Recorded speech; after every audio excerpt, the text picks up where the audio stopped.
Kasi nga, hindi dapat siya na-charge sa atin. Dapat siyang ipiralo talagang mabago, maayos. Di ba? Ngayon, biglang siya na ang nagsasalita pagkatapos umikulo si Marcoleta. Ang lupit mo. Kaya tuloy, hindi naniniwala yung taong bayan sa kanya eh. Hanggang hindi mangyayari yan. Kasi sigurado ko, kung mangyari man yan, ay meron niyang meron twist yan. Kasi wala naman siyang ginawa. Halimbawa, di ba, sinabi niyang wala nang babayaran. Hindi na kailangan ng referral letter mula sa mga congressman. Ngayon, hindi totoo yan. Isang malaking katarantaduhan yan. At alam ng taong bayan niya na isang malaking katarantaduhan niya sinasabi ni Marcos na ganyan, na wala nang referral letter. At may referral letter. Yung pagka nagkasakit ka o pag may kailangan kang pera sa gobyerno, tulong, ang gagawin mo, kailangan mong pumunta sa isang congressman at para manghingi ng letter na itong tao na ito ay bibigyan namin ng ganito, ay pabigyan ng ganyan, di ba? Wala eh.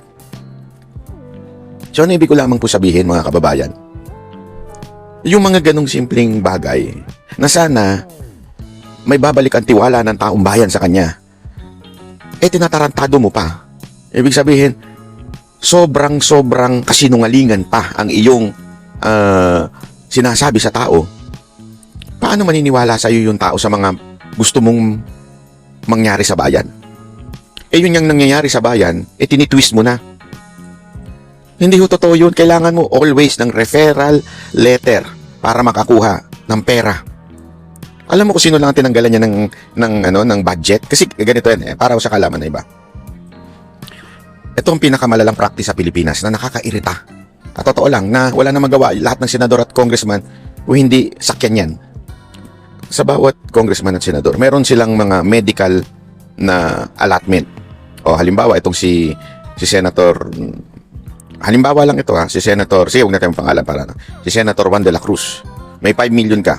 Ibig sabihin, hindi mo hawak yan, pero yung 5 million na yan, para sa'yo yan. Tapos, pag gumawa ka ng referral letter, nakukuha yung isang tao bibigyan mo ng 10,000 yung isang tao, doon kukunin yun, doon sa nakaalat sa'yo. Tanginang practice yan, para talaga lumapit sa inyo, sa mga politiko, etong mga kababayan natin. Meron silang kanya-kanyang allotment na gano'n. At hindi ho illegal yun, legal yun. Parte yun ng sistema ng Pilipinas, gano'n. So sa totoo lang, pag ikaw lumapit, tumingi ng referral letter, hindi yung pabor sa kanila. Mukha lang pabor sa kanila yon kasi ikaw para kang humihingi ng tulong, nagmamakaawa ka dito sa congressman o senador na to, pero in reality, pera natin yun. Yung referral letter para lang maalala mo siya. Kasi syempre nga naman, kung ikaw may sakit at magbibigay ka at makakahingi ka pala ng pera sa isang congressman o sa isang senador, hindi mo makakalimutan yun. Ituturing mo siyang savior.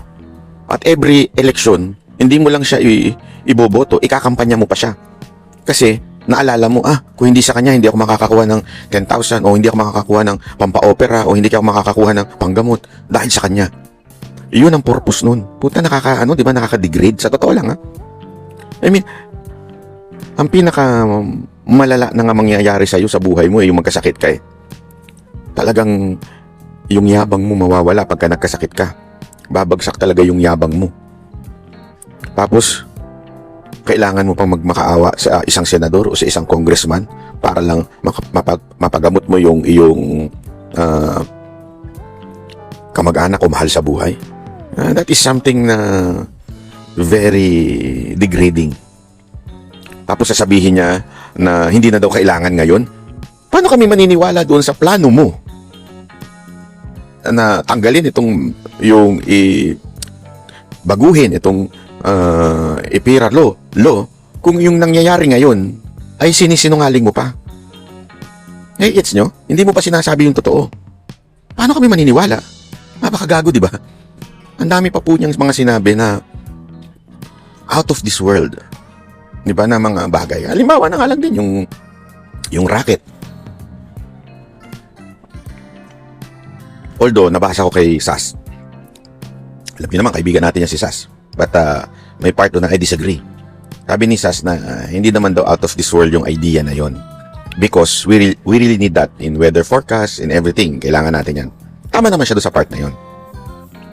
What we are saying na out of this world, yung kanyang thinking na ganyan, is the reality. Yes, we need that. Yes, we can do both at the same time. No question about it. Kasi parang sinasabi na dapat daw unahin muna yung ganito. Sinasabi ng iba. Pero sabi niya, hindi. Dapat pwede naman sabay yan eh. Sabay yung mga basic things and sabay yung sa racket. I totally agree with that. But the problem is this. I do not trust the person who will do it. Second, masyadong hindi akma sa timing. Yun ang sa akin Timing is everything. May mga bagay sa mundo na tamang gawin, magandang gawin, pero kung gagawin mo to sa maling panahon, mali ang resulta. Ngayon, hindi mo kayang gawin at pagsabayin dahil sa taong nakaupo. Siguro kung meron tayong mga talagang magagaling na leader, visionary leader, hands-on leader, pwede yan. Kaya nga, timing is everything eh. If you have a leader na katulad na kaya mag-hands-on, yan, pwede natin yan isabay ngayon. Pero yung mga katulad ni Marcos na hindi makapokus, katulad ni Marcos na alam naman natin, hindi niya mapigilan ng korupsyon, o maybe he is part of that corruption, that dream of racket is not, appropriate at this time. Di ba? Yun nga lang kalsada, hindi mo maayos eh. Racket pa. Hindi mo nga ma-focus yung flood control issue. Racket pa. Baka ma-racket lang tayo dyan. I mean, simple things. Di ba? Hindi mo nga maayos yung mabantayan yung corruption sa DPWH. Gagawin mo pa isang bagay na napakahirap bantayan. Di ba? Doon pa lang eh. Kasi yung sinasabi niyang na-discover namin na merong corruption. Abay, tarantado ka pala eh. Sa'yo nagsimula. Sa'yo nag-ending. Tapos napag-alaman mo na may corruption. Nung naubos na yung pera, anong katarantaduhan yan? Anong katangahan yan? Diba? Madidiscover mo, tapos na.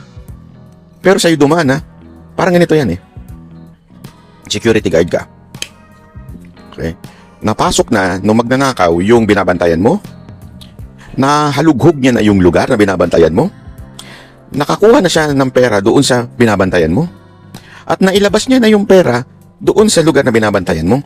Tapos haharap ka ngayon sa interview, sasabihin mo, na-discover ko na merong akyat bahay sa aking establishmentong binabantayan. Anong tanong kaagad sa'yo ng investigador? Na-discover mo? Nanakaw, nawala. Tapos ngayon ka lang magsasalita, sasabihin mo, na-discover mo? Abay, tarantado ka pala. Baka kasangkot ka. Kasi nakalusot sa'yo. Ganun na ganun ang nangyari. Ikaw ang pinagmulan. Ikaw ang nagdesisyon magkano ibibigay ng mga budget. Kinalikot. Ibinalik sa'yo. Sabihin, alam mo dapat kung ano yung budget. Tapos nung binalik sa'yo, nandun na yung mga patong-patong, paliwat ka ng patong, insertion, yung tinatawag na insertion. Tapos pinirmahan mo pa. Tapos nung pumutok na, sasabihin mo, na-discover mo, tarantado ka pala talaga. Bobo ka lang, hindi ka lang tarantado, bobo ka pa. Kaya nga, ano kagad ang iisipin ng taong bayan? Sabi, kasali ka dyan. Hindi maaaring nakadaan lang sa iyan at wala lang. Kasali ka dyan. Mantakin mo. Nangyari at lahat. Tapos biglang na-discover mo, napag-alaman mo, tapos ngayon magtuturo ka. Na kailangan kong masakit man sa aking damdamin, pero kailangan kong kasuhan ng aking kamag-anak. Ganun. I mean, that is so absurd. Ganyang English, Diba? Kaya nga, kayo mga kababayan, sa tingin nyo po ba, totoo yung sinasabi ni Marcos na talagang ilalaglag niya na yung kanyang pinsan at ipakukulong niya na yung kanyang pinsan? Sige nga kayo po ba naniniwalang totoo yun? Lagay nyo dyan naniniwala ako kay Marcos na ipakukulong niya pinsan niya. Or sagot nyo dyan, hindi ako naniniwala kay Marcos, budol-budol man yan. Lagay nyo dyan. Tapos i-share nyo na rin to mga kababayan Napaka-importante kasi na mamulat. Kasi alam mo, nanonood ako sa social media na mga reaction ng mainstream media sa sona ni Marcos. Grabe, sabi ko, ang lupit ng reaction ng mga media. Positive. Kung meron mang negative reaction, hindi nanggaling sa kanila, nanggaling sa mga ini-interview nila. Pero karamihan ng ini-interview nila ay yung mga pumapabor kay Marcos. Sabi ko, grabe rin tong media natin, ano? Talagang lantaran na yung kain-suka nila. Lantaran na yung pagiging bayaran nila. Yung mga nag-i-interview na lang ng hindi sumasang-ayon kay Marcos, mga katulad ng SMNI, matik yan. Ayan ang nagsasabi ng totoo dahil truth that matters. Yung Net25. Alam naman natin kung kanino yan, di ba? Yan na lang po yung mga nagsasabi talaga ng katotohanan. Yung the rest, hindi nga ako makapaniwala. Meron pa akong pinanonood eh. Ayoko na lang banggitin Dilaw yung kanilang istasyon. Dilaw yung kanilang tema ng kanilang mga logo. Mayaman to. Tapos mga dating tagapagsalita. Ni Aquino Pero grabe, sip-sip. Yung kanyang dati, pag ito nagsalita laban sa mga Marcos, ang lupit. Pero ngayon, naging malumanay. Hindi naman niya pinupuri. In fairness, hindi niya pinupuri. Pero lumambot yung kanyang pananaw. Obvious na obvious eh. Diba? Tapos ang mga panay pang ini-interview ng isang istasyon naman ay yung isang bayot na abogado na dati galit na galit sa mga Marcos pero ngayon tila pinupuri pa. Sabi ko nga, ang lupit nyo. Hindi ko kaya yung ganyang powers. Pupurihin mo pa na sabi ko nga, ano kaya to? Dahil galit lang sila kay Vice President, kaya nila ginagawa ito? At para bumaon lang si Vice President, nagkakasundo-sundo sila? O talagang bayad din sila? Kasi may chismis, bayaran daw ito ni Romualdez, allegedly. Kaya never niyan tinira direkta si Romualdez. Itong bayot na abogado na to. Nakakaya, no? I mean, paano mo malulunok yung ganun? Sa bagay, lumulunok ka nga ng MODA. No question na lunukin mo yung suka mo. Diba? Kadiri, ano? Ay, nako. Anyway, ayun na nga po. Isa pang importante na highlights doon sa zona ni Marcos. Na sana ine-expect ko, komentuhan niya, ay yung Pax Silica. Kasi, nabanggit niya pero hindi talaga, banggit na parang pinasadahan lang, hindi yun ang topic. Pero kung iisipin mo, dapat yan yung, anong plano mo dyan sa Pax Silica? Anong pakinabang yan sa taong bayan? Dapat pinapaliwanag mo. At anong plano mo dyan? Kasi, hindi ho biro yun. Sabi nga nila, halos ibinenta mo na yung bansang Pilipinas dahil doon may sarili sila. May sarili silang batas, may sarili sila. Dinaig mo pa yung base. Yung base nga, kahit pa paano, hindi ganun kalaki. Ito, sobrang laki. Tapos may sarili silang batas doon. May immunity, yung mga gagawa ng krimen sa loob at ang mananagot lang doon sa batas nila. Abay, dinaig mo pa talaga yung base. Ganun katindi yung gagawin mo. Ang tanong, makikinabang ba tayo? Kasi ito baka sabay na iba, napaka-selfish naman natin na kailangan natin makinabang. Hindi. In every business, kailangan talaga ikaw makinabang. Meron magnegosyo na, hindi, gusto ko magnegosyo para mamigay ng pera. Hindi negosyo yun. Since tayo negosyo ito kailangan natin kumita. Anong patakaran patungkol sa pagninegosyo doon sa loob? Meron bang doon? Masasabi mong applicable? Kasi remember ang balita yung batas dyan, iba. Applicable ba yung pagninegosyo dyan na dapat Pilipino lang? O mas malaki ang porsyento ng Pilipino? Ano bang patakaran pagdating po doon sa crime? Sino ang huhusga? Pwede bang idemanda sa local courts? Paano kung merong gahasahin yung mga puti dyan? Paano mo mabibigyan ng hustisya? Pwede ba sa local court natin yan? O may sarili silang batas na pinirmahan natin? Kasi remember, pagka meron ng kasunduan, we have to follow that. Even if we are against it, it's going to be a law. Diba? Ilan ang masisira? May pag-aaral na ba na masasabi mong pagka nakuha nila yung mga kuryente, demand ng kuryente at tubig, hindi magmamahal ang kuryente ng Pilipinas na sobrang laki na nga, sobrang taas na. Alam niyo ba, sa buong mundo isa tayo sa pinakamataas ng presyo ng kuryente. Isang factor na kasi din dyan ay yung hindi subsidized ng gobyerno. Sa ibang bansa, subsidized ng gobyerno. Ibig sabihin, binabayaran ng konti ng gobyerno, tas konti na lang pinababayad sa mga tao. Pero sa atin, hindi ganun.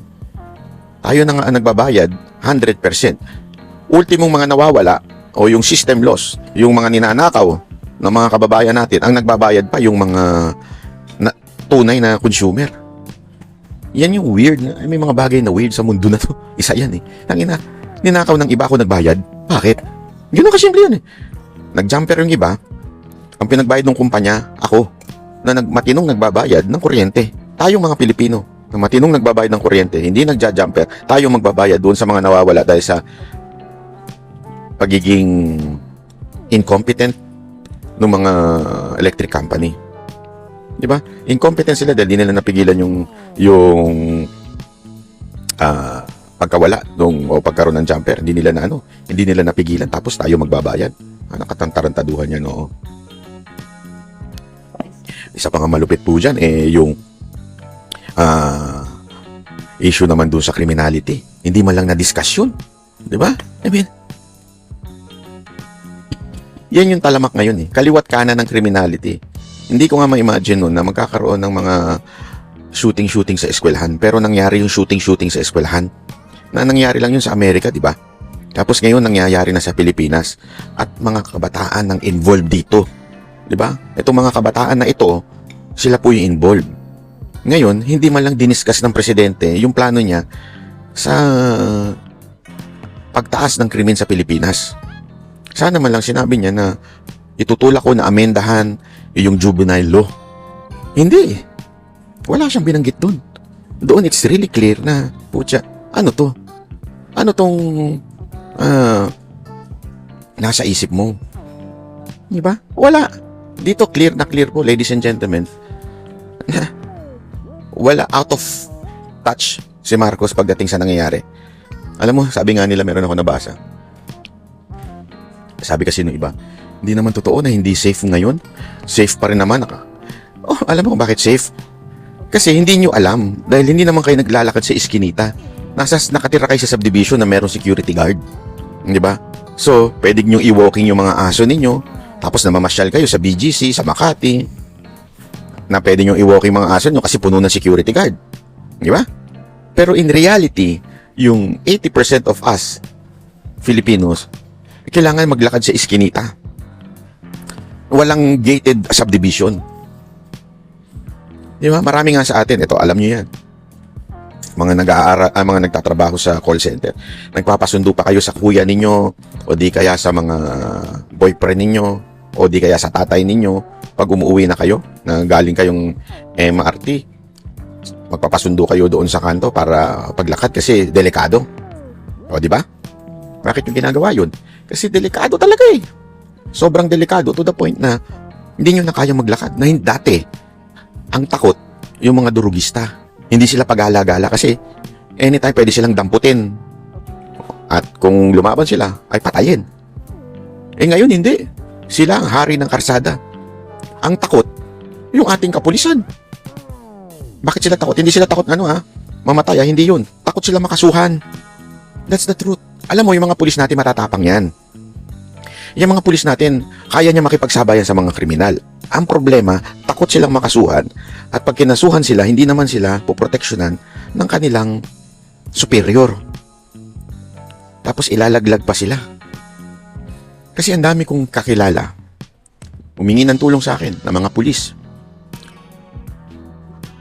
At sabi nila, baka pwede mo naman kami ilapit kay Pangulong Duterte. Ngayon to ito yung after ni Pangulong Duterte. Kasi nakasuhan kami doon sa ginawa namin mga operation at may napatay kaming mga adik. Nilapit ko naman po sila. At syempre, nagbigay naman ng assistance si Pangulong Duterte. Ang problema lang, dahil alam naman natin, Marcos na nakaupo, yung iba nakulong sa kanila. Dahil pinabayaan ng superior nila, hindi tinulungan, nakulong tuloy sila. When I say nakulong, hindi convicted Ano pa lang, person deprived. Sabihin, ongoing yung kaso. Pero hindi na sila sinusuportahan. Tumulong naman ng ating Pangulo, dating Pangulong Duterte. Pero syempre, yung nakaupo ang in charge dyan Alam naman natin yan. Hindi mo natin magmaang-maangan pagdating mo sa piskal, sa husgado. Malaking say naman ng presidente. Yun ang problema. So, since hindi na nga natulungan yun, nakulong yung iba. Naging person deprived of liberty. Naging PDL. Diba? Ano ibig ko sabihin? Maingat na ngayon itong mga pulis. Maingat na po sila sa kanilang trabaho. So parang sa kanila, instead na gawin nila yung trabaho nila at makipagsagupaan sa mga adik sa karsada, mas pipiliin na nilang wag. Kasi hindi na naman sila tutulungan ng gobyerno. Yun ang nakakalungkot doon. Ako nga dapat, sa totoo lang, ang dapat ginagawa ng presidente, gumawa ng isang ahensya ng gobyerno na parang law firm, ng ahensya, hindi yung PAW, over ano na yan eh. Over na yung kanilang trabaho, kulang-kulang na abogado. Talagang ito, part ng government na nakafocus lang in protecting those policemen na ginagawa ang kanilang trabaho. Yun lang ang kanilang trabaho. Yung mga abogado na to nakafocus doon sa mga policemen na ginagawa yung kanilang trabaho at nakakasuhan because ginawa yung kanilang trabaho. Although may ganyan naman din sa sa PNP, pero dapat palakasin at padamihin, 'di ba? Na talagang sasagupa sa mga kaso para yung PNP malakas sa loob. Ngayon takot na nga sila. Kasi nga yung Pangulo walang kwenta. 'Di ba? Noon dati, yung Pangulo pa si Pangulo Duterte, talaga nakikipagsagupaan itong mga pulis natin kasi protektado sila ng presidente. Ngayon, takot. Kaya nga, alam mo, may mga nagsabi nga sa akin na parang ngayon, kanya-kanya na lang talaga kayo ng proteksyon sa isa't isa. Wala ka na maasahan sa gobyerno, proteksyonan mo yung sarili mo. Kung gusto mo talagang makasurvive sa Pilipinas, proteksyonan mo na yung sarili mo. Alam mo dahil dyan, maraming apektado yung crime, tourism. Sa tingin nyo ba sa mga bawat foreigner na naho-hold up, sa bawat foreigner na snatch, hindi kumakalat sa bansa nila yun? Kumakalat yun. Actually, nasa vlog yan Pag titingnan nyo yun sa YouTube, yung mga foreigner, nagbablog sila na hindi na safe sa Pilipinas, nakikita ko yan. Nalulungkot ako Kasi totoo Pero wala man tayong magawa. Di ba? At the same time, ito tingnan mo yun nga lang sa Malate. Actually, ni-report ko to noon kay di ba may 3 years na hindi pa mayor si Isko. Yung 3 years na yun, yung 2022 to 2025, doon humina ang negosyo sa Malate. Alam ko yun kasi marami tayong kaibigan dyan sa Malate.